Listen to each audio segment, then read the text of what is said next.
Hey, I wanted to consider for a little bit of time here something very personal to me and rather difficult to talk about. But I was challenged with this question of how did I process grief in as a leader when my dad passed away at age 59. So, without going into the whole story, my dad and I were very close, worked together for almost 10 years. I went to work with him at the beginning of what was a 10-year battle with cancer. I started working with him thinking it would be 6 months, turned into nearly 7 years working side by side, and then a few years on my own as well as his illness got worse and worse. So I had a very special privilege of seeing a different side of my dad than most, I think, sons see, which is what is your dad like at work? And there were obviously amazing things that I learned through that. There were also terribly difficult challenges that we faced. That's maybe stories for another day. But the question that's come to me is how did I process that grief, and maybe what did I learn through that experience, and what could I share with other leaders, um, or with people who are trying to be a blessing to others going through grief? Because my dad passed away very young. He was age 59. So this is back in 2008.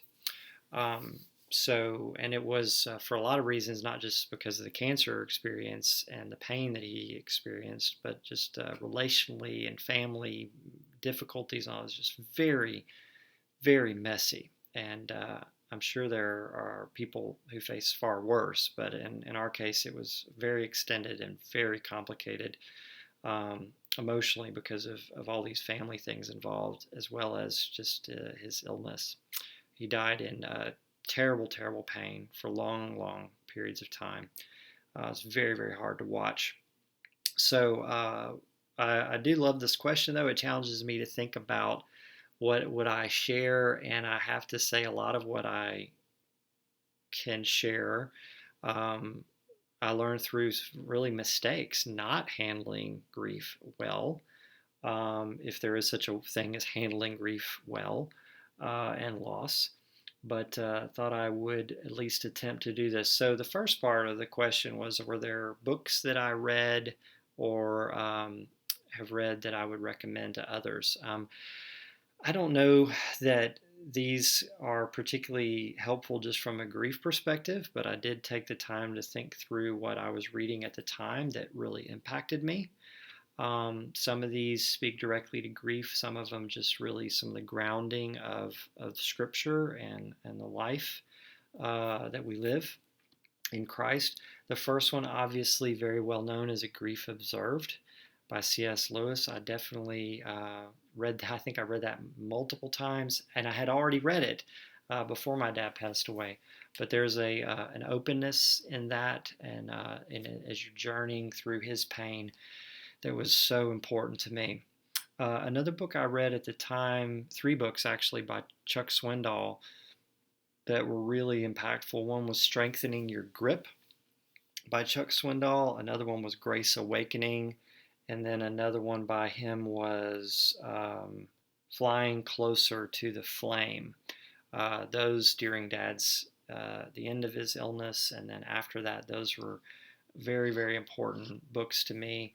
Another one that's more of obscure was a book called Flight Path that I read not long before Dad died by Reverend Frank Barker. It's not a particularly well written book, but the story, it's an autobiography, and the stories of his faithfulness and just the discipline of the life of being in ministry and his authenticity there was very important to me.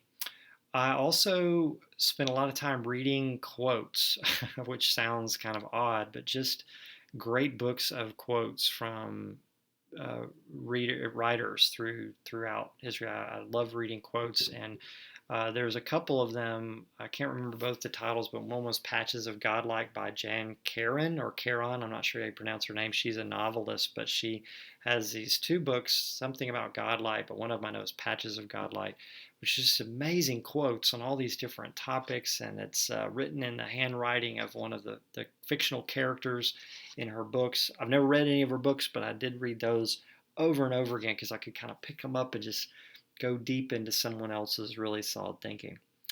And then from a leadership perspective, the book that I read during that time that was the most important thing I was reading from a leadership perspective was Courageous Leadership by Bill Hybels, because I don't know of a book where a leader is more open about his mistakes and difficulties and the emotional mess and how to heal emotionally so that you can serve others better and be used by the Lord through that journey.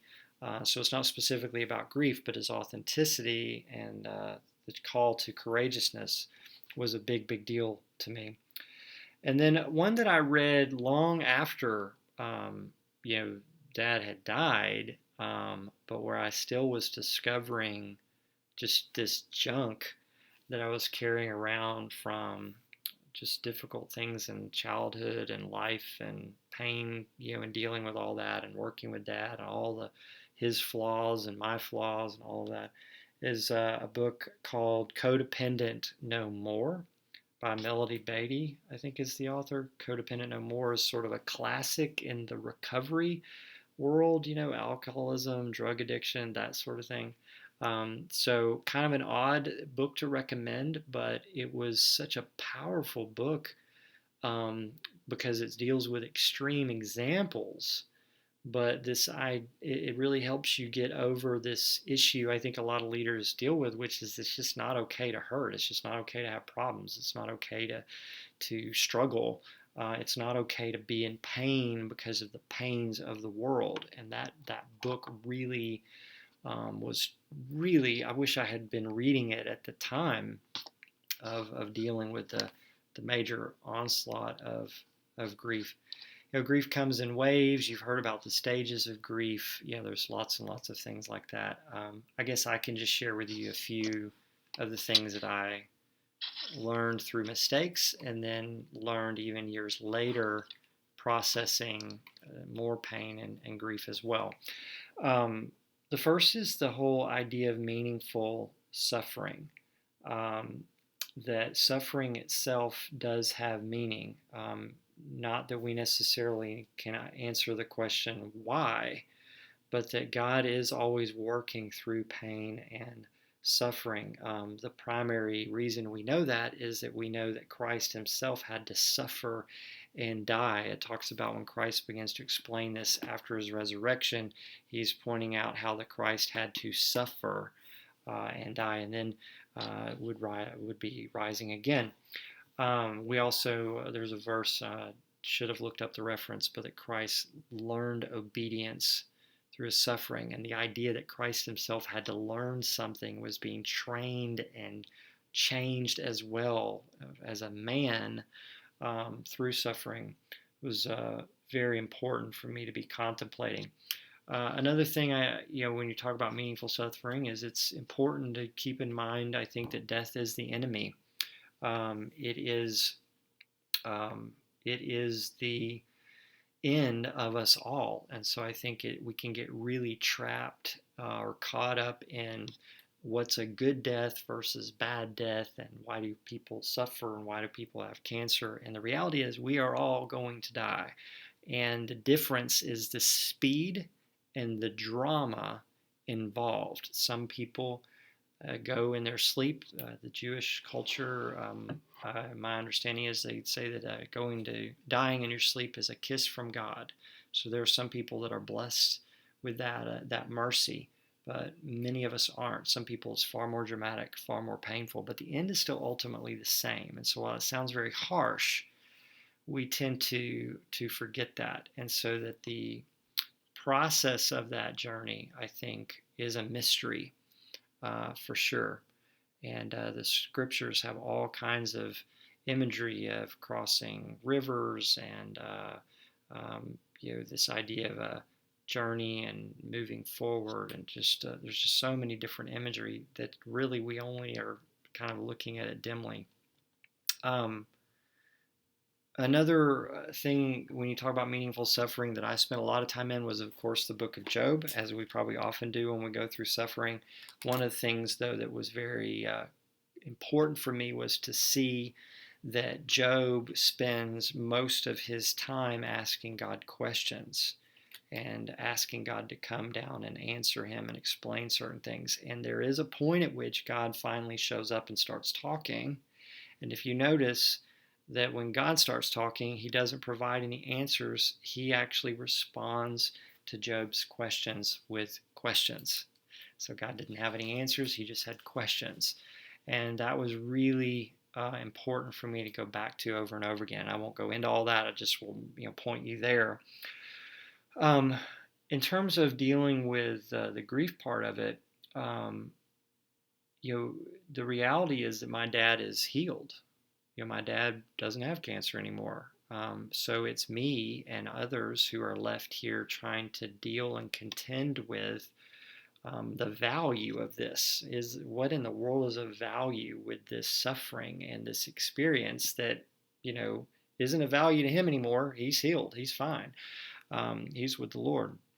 But it's us who have to kind of find meaning in that. And God, what are you trying to teach me? And how are you trying to change me? For me, I think it began pretty quickly to change um, a new empathy in me in some ways, but more importantly, or more significantly, a slower desire for harsh judgment or suffering on people. My dad had made a lot of mistakes. He had hurt me and others in a lot of ways. And so it was very easy in anger deep down to say, well, he sort of deserves this, in some ways. And I'm ashamed to say that that was part of it. I think that's part of being human, though. When people do wrongs or wrong us, we want judgment, we want things to be right.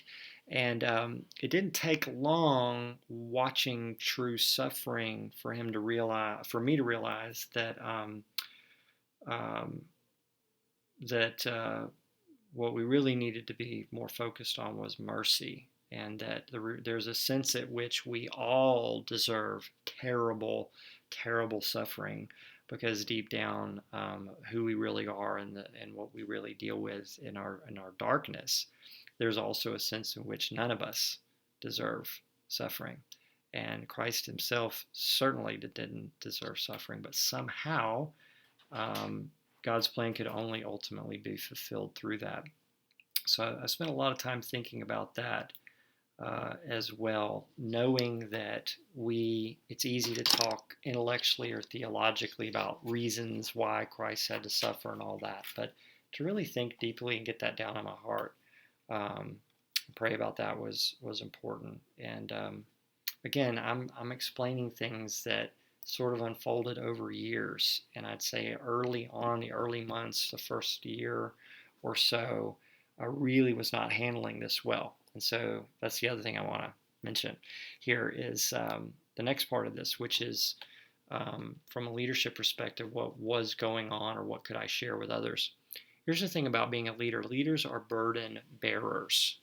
I think that's a big part of what it is to be a leader. And so I made some major mistakes in how I responded to the death of my dad. I had a lot of burdens as a leader. I needed to do well. I wanted to be strong, and I had not really ever looked at myself as sort of this macho guy that can't talk about his feelings or whatever. But in my desire to be strong and steady and consistent and stable and carry all these other burdens that I felt somehow the need to carry, I really, really robbed myself of letting others love me well. So much so that I got really short with other people, like, why aren't they staying busy, or why aren't they working as hard as they should be, or my friends don't get it, or my wife doesn't get it, or whatever. And I really thought that, I was handling all this really well, and that it was everybody else that was sort of having a problem. And there came a particular moment, kind of in a flash, that I realized that I was really keeping myself from the blessing of letting other people love me well by sharing with them, not asking for their explanations, not asking for them to fix anything, just sharing with them what I was going through on any given day. There were days that it really hurt. There was days I was angry. There were days I had questions. And so that would be my encouragement: is select 1 to 3 people, a very short list of people that you can really trust, that you are able to just over time share openly with, the good and the bad and the ups and the downs, almost on a daily basis. There's I guarantee you, God will have at least one person in your life that you can do that with. If you're married, I think it's critical that the number one person be your spouse. And my mindset, I'm ashamed to say, was that I didn't want to add anything more to her, and that I was going to be fine. I had to work through this myself to be strong for her and all this stuff. And I was the one at the end of the day that ended up, hurt and missing the most. Even if your spouse doesn't necessarily always know how to respond, or maybe respond in the way that you think is the most helpful. Um, there was a point at which I said, I just need someone on the planet to know and hear me say what I think I'm feeling. And I don't need any response. I don't need any explanation. I don't really need you to try to make me feel better. I just need to know that there's one person on the planet who really hears this, and is in that. And there's just this amazing blessing that comes through that. And I think if you're married, that's got to be your spouse. And so lower your expectations, because it's not about their response. It's about knowing deep down there's one person that I've at least voiced this to. And that's a gift from God. It really is. And I really regret it taking me so long to get there. But my wife was an amazing, amazing blessing to me. And once I took that first step, then she really became this unbelievable guide through me processing grief, through her questions and some of the things she would respond. It's just amazing. And God used her to heal hurts that I didn't even really know how to put names to. And I just really want to thank the Lord and thank her for that. I think later I learned, I think something I would point out, I wish someone had pointing out to me in the first year of grief, from a leadership perspective, was something years later somebody pointed out to me in Galatians chapter 6, verse 2.